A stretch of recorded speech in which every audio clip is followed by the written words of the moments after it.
Hi, this is Andrew Gums. This is the 13th episode of Artificial Intelligence and Cyber Surgery. I'm the editor-in-chief of Artificial Intelligence Surgery, the first journal dedicated exclusively to artificial intelligence and surgery.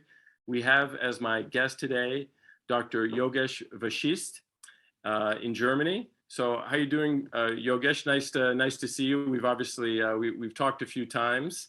Can you let our viewers and listeners know where you're working, your title, and things like that? Thank you for the invitation, Andrew, and it's really a pleasure to be on your podcast. I obviously was born in India, of Indian origin. I came to Germany as an 8-year-old boy. I did all my schooling and medical school, especially from Germany itself, and I've been working in European countries. Afterwards, my basic training was at the Medical University of Hamburg, where I worked 15 years. And my area of research and clinical work is mainly surgical oncology. And I do, at present, work at a private hospital close to Munich in Burghausen. It is a center for surgical oncology, where we focus on regional chemotherapy. So we have only cancer patients at our institute. So, Yogesh, tell me a little bit about why you moved to Germany at the age of 8. That interests me a lot. That was not a decision that I had to make. My father was already living there, here in Germany, and that's just bringing the family together at a certain time point. And was your father a physician also? Was he at school at the time? Neither my mother nor my father or anybody else in my family is related to the medical field. And you're originally from where in India, did you say? No, I was born in New Delhi, actually, and very heart of India, the capital. And my mother comes from Rajasthan, where the Thar Desert is located. I've been to both New Delhi and Rajasthan several times. Beautiful, beautiful regions, beautiful cities. Yeah, I still keep the connection, and I make sure that myself, obviously, because of my work, I try to keep a network active within the Indian region and in Asia in general.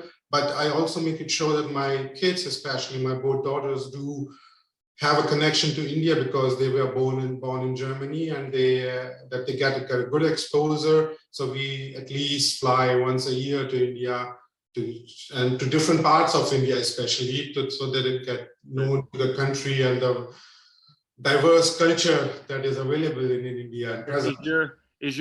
I remember quite vividly that the women from Rajasthan are particularly beautiful. Is your mother from Jaipur? Oh yes, my mother. No, it's not from Jaipur. It's from a very small village.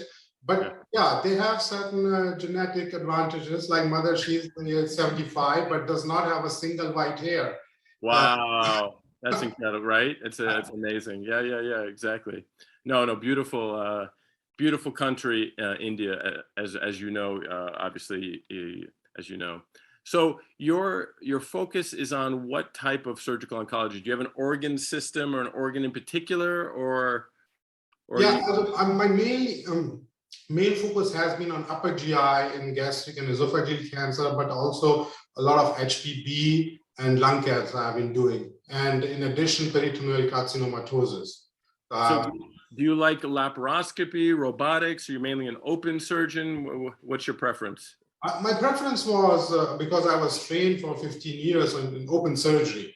Yeah, and the university where I was working, it was the referral center for all the cases that were rejected elsewhere. So, and we were taking everything that was coming in. And like in case of colorectal cancer, we had very few primary cases, but we got all the recurrences, the frozen pelvic cases. So it was mainly in the early period, open surgery. Then smoothly, I myself moved to the minimal invasive surgery, and within the last few years when robotics were introduced and became more popular, started to also doing robotic surgery. Unfortunately, at present at my institute, we don't have a robot. But I remember when I was a resident, that was in the mid 2000, 2005 and 6, where the early versions of the robots were introduced and urologists were already using it routinely. In general surgery and in abdominal surgery, the robot was evaluated and then the evaluation was terminated for 10 years. And then it settled and all of a sudden came back with new systems and it became more lucrative and also more adaptable to the clinics. And so it was a kind of renaissance of robotic surgery that we can observe, at least in the field of abdominal and thoracic surgery. Yeah, no, of course, it's a very evolving field right now. As we know, what I'm actually recently interested in is the idea of cobots or collaborative robots or handheld robotics, or another way to say it would also be non-console robotics. I don't know if you probably haven't seen it yet, but one of my old mentors, Brice Gaillet, has a company called, or he's part of a company. I'm actually not even sure what role he has, but he's certainly the mind behind a lot of it, called Moon Surgical, and they have a device called the Maestro, which are essentially robotic arms that hold the camera for now and have one assistant. They don't have any motion yet, but you basically hold the arm, you put it where you want it, and then you let go and it holds things for you, so you can have a very steady image, and then the surgeon can operate with his two hands. I believe they have future iterations which are going to have autonomous tracking, maybe autonomous retracting, and then even robotic arms to support the surgeon's arm. So that could kind of create a robotic assisted surgery, but the surgeon is still at the bedside.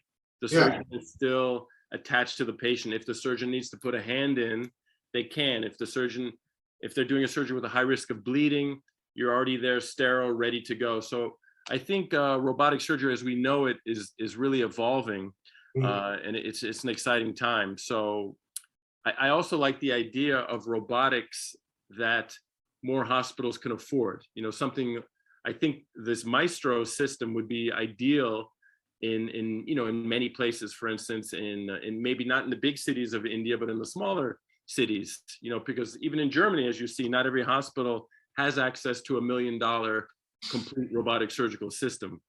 So I think, this concept of equity in robotics is very important. Over the last few years, I think the climate within the German hospital is changing. Many even small hospitals are getting robotic systems. I'm not familiar with the system that you have just mentioned, but the most well-known robotic system that is available on the market is also the most common that you will find also in the German institution, without naming any particular company. That's good of you. And in India, the situation is even different, because there probably you will find proportionally more robots, because the percentage of private hospitals compared to the government institutions is completely different. And in Germany at present, because you have also mentioned the economical aspect of robotic surgery, is still not solved. I mean, I recall a very, or the worldwide biggest center for prostata treatment, with they're having 5 or 6 robotic systems. And even at that institute, patients had to make a contribution out of their pocket if they wanted to be operated with robots. So although robotics has become very popular, the evidence, from the scientific point of view, the advantage being operated with a robot or not compared to laparoscopic or in an open manner is still missing. For many, I would say probably in all fields, but still there's potential, and I think it is important and that accessibility is now at least there, because if you don't have a robot, you cannot evaluate it, and we will never have the data whether it is good or comparable to other type of surgery, or if it is even yeah, that is also an option if it is performing less well compared to a different type of surgery. So I just recently published a paper called Similar, basically Study International Multicentric Minimally Invasive Laparoscopic Liver Resection. And we looked at colorectal liver metastasis. And what I did in this paper, which is different from other papers, is I compared open to laparoscopic and robotic, all three at the same time, because I really feel like these papers that look at just open versus laparoscopic or laparoscopic versus robotic doesn't tell the whole picture. I think, surgeons not of our generation, but maybe, our generation, but future generations for sure need to be proficient in all three. And the reason I called it Similar is because I'm actually doing, that was Similar 1, where we just looked at short-term outcomes, and I'm actually working on a paper Similar 2, which is going to talk about survival. And when you look at the three modalities for colorectal cancers, and we just looked at people who met the Milan criteria, because we use the Milan criteria, which is classically, obviously, for hepatocellular carcinoma, but we wanted to get as similar a comparison as possible because it was a retrospective review. So we didn't want to look at unfairly, let's face it, a lot of people do open surgeries on more difficult tumors than laparoscopic and robotic. And so we really tried to get a homogeneous comparison, and we did a propensity score matching. Okay, but just the moral of the story is the long-term survival is similar, no matter how you do it, on similar tumors, and which is not so surprising. Now, obviously, there are short-term advantages, there's no doubt, decreased bleeding, decreased pain, decreased length of hospital stay. So that's for sure. But the reality is if the survival is really what interests us the most, obviously, as surgical oncologists. That is true. But if we look back over the last 3 decades, we had similar situation in general with minimal invasive surgery. In laparoscopic colorectal surgery, if you really go into depth and analyze the data, and compare open surgery versus laparoscopic surgery, you will hardly find convincing data that only favors minimal invasive surgery. Yeah, and I don't think, because oncology is such a complex disease, and the management of, especially surgical oncology, is so complex that we will ever get this, or in the near future at least, get results that will clearly point out that certain surgical approach is better, whether it may be open or robot or standard classical laparoscopic surgery. But with robotic surgery, as you have mentioned, and I see the advantage that on the horizontal level, the transmission of knowledge is much easier. When you are operating in an open manner and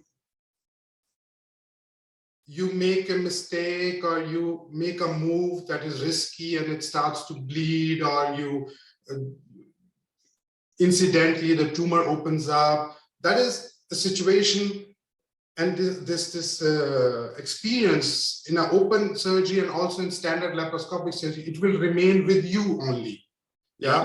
In robotic surgery, the transmission on the horizontal level, again, without mentioning a certain vehicle production company utilizes the same mechanism. It captures all the mistakes or all the driving experience and sends back to some central computer. And so all the vehicles, the entire system is updated constantly, and they know how to behave in such a situation. So the learning becomes not a momentary process, but it is continuously there.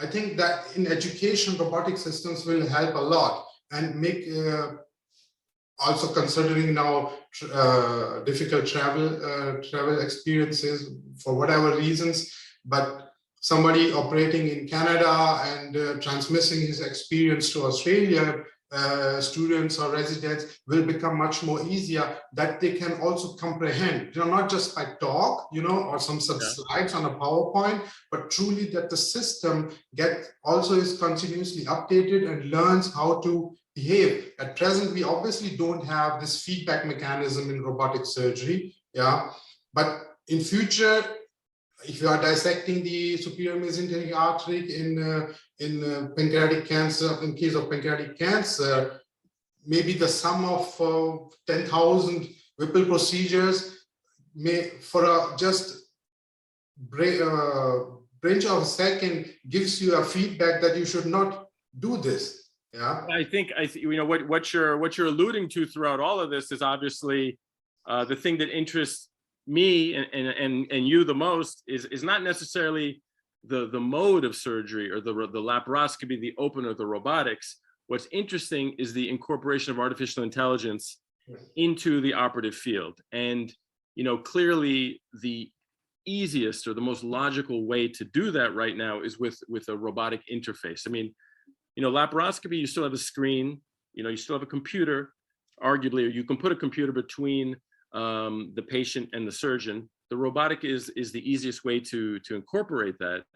But I still think, you know, handheld robotics or non-console robotics might be the safest way, particularly in oncology, to get more autonomous actions. You know, if we can get a feedback system where somehow we're prevented from getting into the vein, we're prevented from causing bleeding, or we're alerted to bleeding sooner than we would have otherwise, or that we just have computer vision that enables us to show us better where the tumor is while we're actually doing surgery, as opposed to just having to look at a CT scan. I mean, all of these things are what really excite me the most, and which is why we even opened the journal in the first place. Because honestly, robotics, as we know it today with the complete robotic surgical system, for me, it's just laparoscopy. It's just, you know, I don't need the robot to do even a Whipple or to do a major hepatectomy. You don't not say that. What's that? You should not say that. well, no, but I mean, I can do it laparoscopically, but you know, but remember, I use, or I should specify, I use a small robot to hold the camera. Yeah. I use a handheld stapler device that is powered and has intelligence to it. If the tissue is not thick enough or too thick or what have you, it won't fire. And there's handheld instruments that move also, right? That reticulate and they're just held in your hand, so you're still managing haptics. So I think we're right now in an explosion of what truly the power of robotics and the power of artificial intelligence to take us to that next level. Yeah. You know, there's already Active Surgical as a company that has reported in an animal model of an anastomosis that was done autonomously, and they were able to show it has certain parameters better than when a human does it. Can you imagine if you can do a Whipple procedure?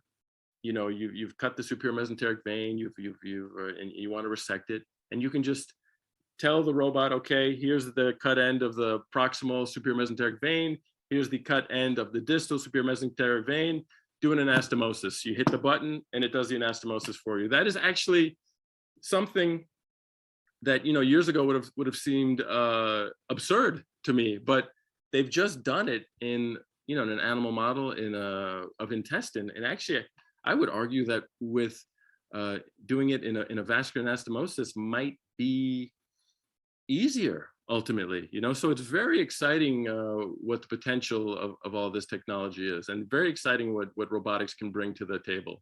I totally agree. Unintended.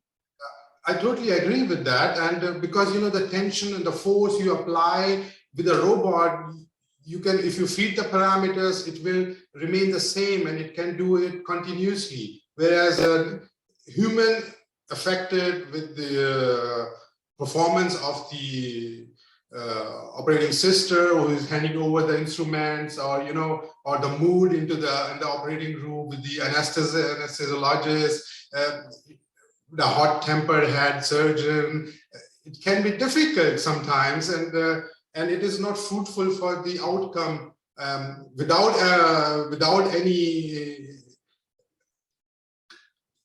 With all due respect to the surgical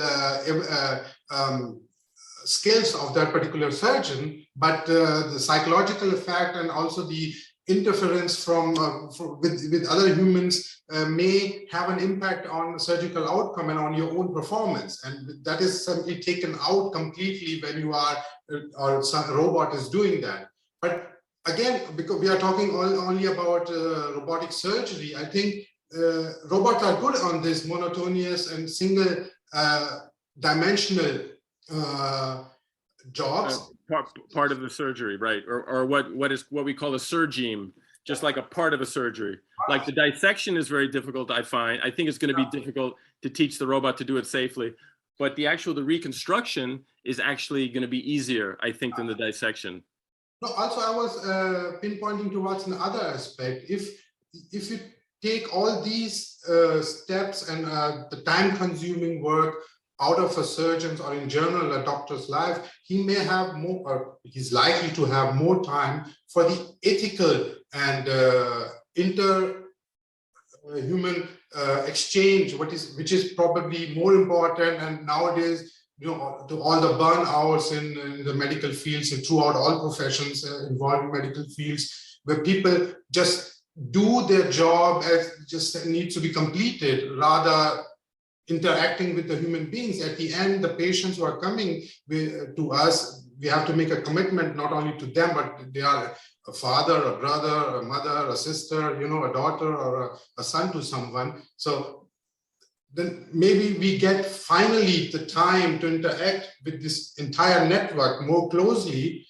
That's one aspect. And the other aspect is surgical performance is not everything. I think artificial intelligence will also help us to do therapy more safer. Like now, just thinking the visual human eye. If you take laparotomy, yeah, wound infections in laparotomy are common. Every surgeon who is doing abdominal surgery knows that.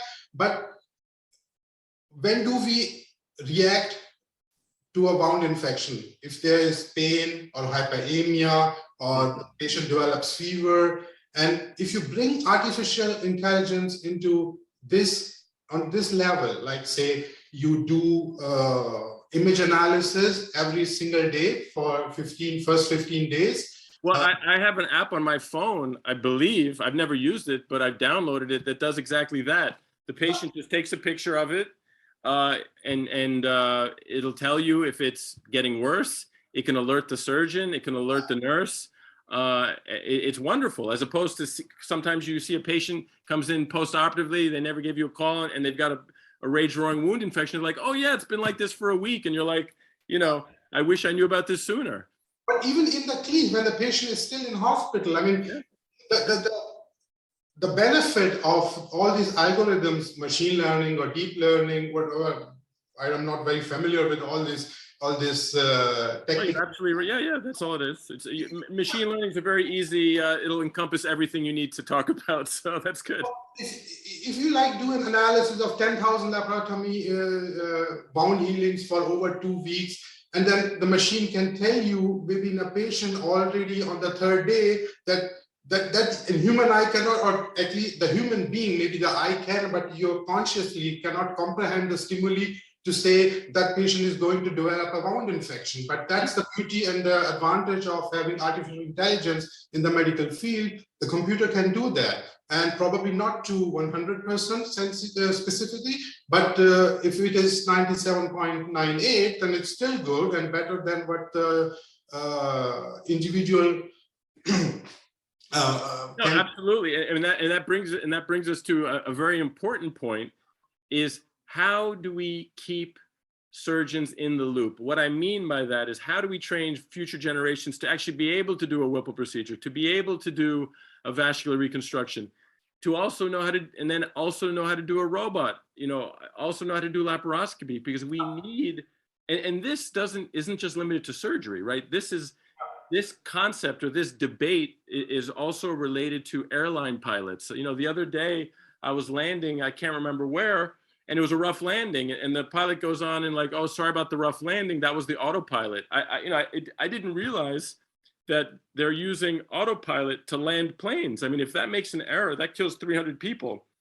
And that seems to be, with all due respect to every patient on an operating room table, that seems obviously a risk multiplied by 300, and it's already doing it, you know? So, I mean, autonomous surgery is really not ethically not very far away. Of course, with the autonomous cars, the same thing.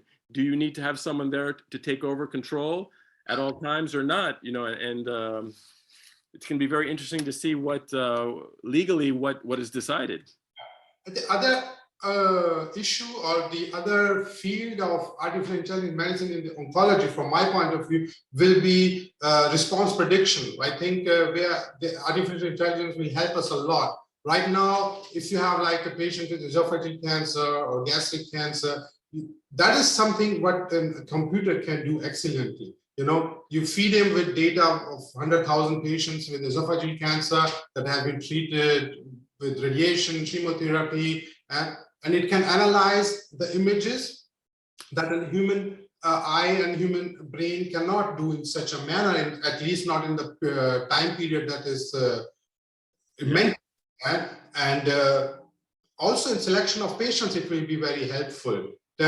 If you do a CT scan, I don't think that there are true, really convincing data at the moment available, but imagine that you do a CT scan, you feed the computer with this CT scan, and it compares it with 100,000 other cases of esophageal cancer that have been treated with the neoadjuvant therapy. And then it puts out that statement like, likely to respond to chemotherapy of this and this type, yeah, based on the morphological features that with your eye you cannot comprehend. Because CTs, or especially in pancreatic cancer, if you do neoadjuvant treatment, we know that in most of the cases you will see the same image even after treatment, because the CT you cannot see much difference after neoadjuvant therapy, and probably computer and artificial intelligence will be able to do that. Yeah. So I think these are different fields where artificial intelligence will help us and bring revolutionize at least in the field of surgical oncology, many things in the coming era.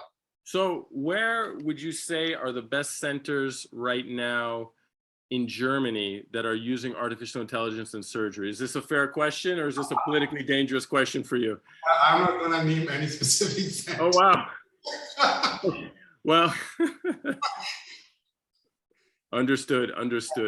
And I think it will be also unfair for whatever reasons. Few centers might have had access to robotic systems for a long period of time. Yeah, maybe they are located in a region where the political scenario was more beneficial. Yeah, where the grants availability were different. Like I already said, if you just at present in Germany, and I think it goes, I don't know about the USA or Canada, but within Europe, the coverage of robotic surgery entirely through the DRG that you get for treating a certain type of disease, whether it be colon cancer or pancreatic cancer, cannot cover the entire cost for robotic surgery. So this is highly subsidized field. Yeah. Well, but I mean, but not even with robotics alone. I'm just talking about pure artificial intelligence research. You know, just like you say, like preoperative AI, postoperative AI. You know, I kind of consider robotics really as intraoperative AI. Is you know where it's going to be. You know, what I do is like when you combine robotic surgery or laparoscopic surgery plus artificial intelligence, we get autonomous actions, right? That to me is what artificial intelligence surgery is. But of course, there's preoperative artificial intelligence in surgery. You know, just like you said, predicting when someone should have surgery, whether they should have neoadjuvant treatments, you know, what specialists they need to see, what studies they need to get, what lab work, et cetera. And then obviously postoperative AI to pick up wound infections sooner, to pick up complications sooner, to figure out when to get CT scans looking for postoperative abscesses sooner. You know, what patients need to go into intensive care unit, all these things. That, you know, I'm just wondering, because it's amazing to me, even in the United States, you know, it's hard to figure out which centers are really, it's such a new field. You know, the only center I know of in the United States that they actually opened up an artificial intelligence in medicine department is Mount Sinai in Manhattan. And that was an announcement a few months ago. Obviously in France at Strasbourg, at the IHU and at IRCAD, they've been doing a lot of computer vision in particular. They've done, amazing work there for ages. But the pockets around the world are still very limited. It kind of reminds me of robotics or laparoscopy back in the day, right? Just these little centers all over the place. I think such a department is highly dependent on data influx. So where to get the data? If you can open up a department at practically at any university or any big center everywhere in the world, the intercourse with other facilities, or maybe it is not just a field plan anymore for the medical professionals, also where the politic has to enter and build pathways and through rules and regulations that ensure that data transfer is possible. In the data protection laws in Europe, especially in Germany, are so strict that it is not easy to get the data what we are talking about right now. If you in the near future, I don't see this happening, and we can only have such the evidence, true evidence, scientific evidence, if we have the data, and the data will come from somewhere. It cannot, the computer, that's also the limitation of artificial intelligence, is that it can perform for what it is built. It cannot create something, it can, if you do artificial intelligence for computer image and CT analysis, it will be perfect on that, superior to all humans, but it will never make. So this idea from Hollywood movies that artificial intelligence develops a consciousness and transfer from CT imaging to PET CT or nanoparticle based imaging, something that will never, won't happen, at least from what we know by the laws of physics at present. Exactly right. They're not going to take over the world and destroy us. What that's also the issue. Singularity, it's called the singularity, right? That's also the issue that doctors won't run, and also the radiologists won't run out of business, because it will just switch to a different corner, into more creative jobs. You have to be more, truly then innovative in your job, and not just doing practically a job only. Yeah, no, I agree. I know a lot of doctors are worried about being out of a job and what have you, and of course it's a justified concern, because I mean we see people in other fields losing their jobs left and right, but by the same token, I have a lot of faith in the future. I have a lot of faith in innovation and people reinventing themselves. For instance, I'm because this field interests me so much, I'm starting a PhD in the fall. Because it's an exciting time, and we need people who have expertise in medicine, in surgery, and in artificial intelligence to truly unlock the potential, of what this technology can do. So it's I in my whole career, I can't imagine a more exciting time actually to be a surgeon. So it's very, very exciting. Because we can choose between robotics, minimal invasive, open surgery, and maybe we are probably not the last, but probably the second last, who are capable of doing all three fields in a way that you can easily switch. That's also the disadvantage. What I see when I look at the residents in the US, and I hope I can say that, when they ask to perform a manual anastomosis, so that's compared to the residents in the European countries is completely different, and the performance is poorer, because they are used to stapling everything, and that the same goes for robotic surgery and minimal invasive surgery, obviously, but there will always be a scenario where you are forced to switch, So the training in surgical field should be like that you can do the switch by yourself. You should not be dependent on someone else, because scenarios where it is necessary in a short period of time may not allow you to wait for some third person party to come in and take over. And that's why, despite all the hype and the advantages of robotic surgery and minimal invasive surgery training on systems, on computer-based systems. Yeah, at the end, you may have done 1,000 cases on a robot simulator and control bleeding, but when you are in the operating room and the cava is ruptured, you cannot just pause, take out your head out of the console and everything will freeze. Yeah. Pause, reset. I know. Just hit pause. I gotta go to the bathroom. I know. And then you just have to put a clamp, and that training is also necessary. Yeah, and I think, and that will never, probably, I believe so, will never will be. Unfortunately, yeah, I don't see that going away either.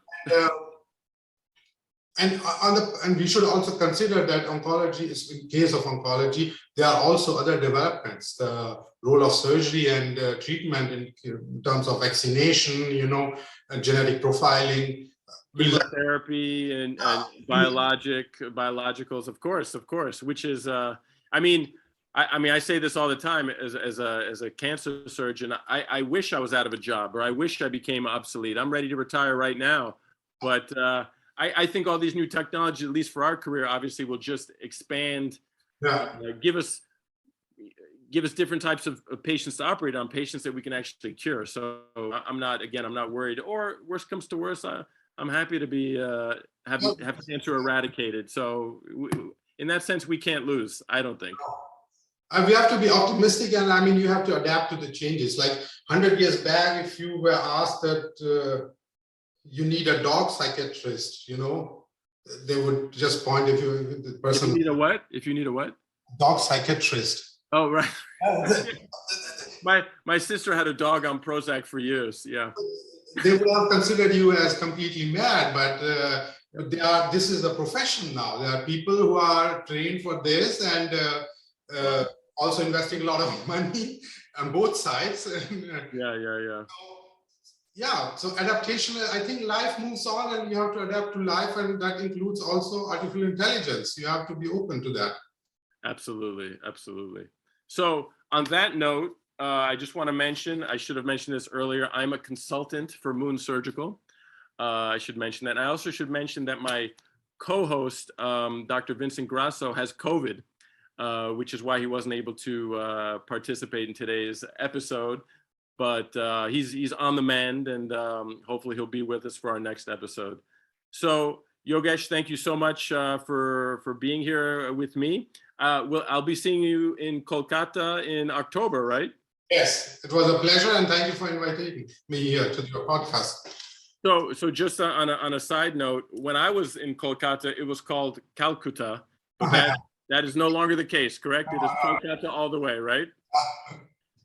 Looking forward. See you then. Thank you. See you then. Have a great weekend. Bye-bye.